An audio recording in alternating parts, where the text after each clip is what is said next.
I'm going to take you on a journey from boards to bunk beds in about 3 minutes. The first I conceived of building a bunk bed out of conventional lumber was when I was fixing the hole in our house from the glass door. Our glass door failed and I had to frame in another door. And when I went to the lumber yard, I noticed that they had really nice lumber compared to what I was used to. It was then that I thought of the idea that possibly I could use this conventional lumber, join it together, and use some traditional joinery to build a bunk bed for my kids. And I probably was going to have to use almost every tool in my toolbox. Here I'm using a beam saw with a very makeshift jig to cut the ends off very square. And here I'm cutting one of the through mortises.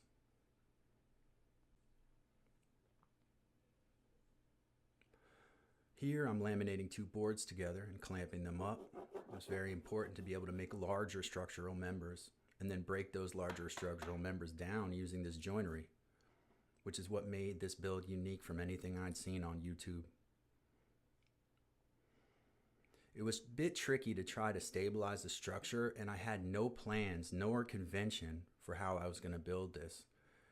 The only thing I had was rough dimensions, and so I went about building this bunk bed set basically with just what joinery I wanted to use and the rough dimensions of a bunk bed.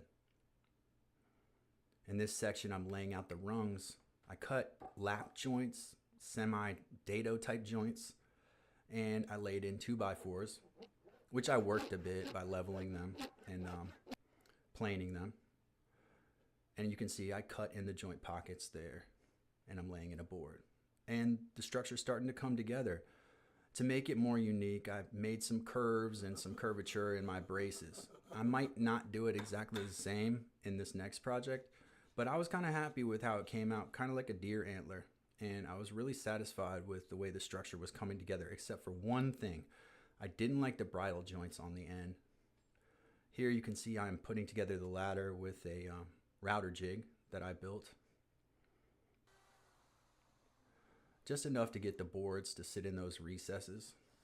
And then gluing up dowels in there so that they will hold tightly. And that's the finalized ladder there.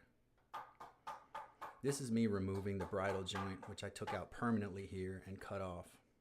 And this is us putting the bed up. This is the fun part. So that when the kids see it, they'll be happy. And we're using this vertical space to the best of our ability. Thank you so much for watching.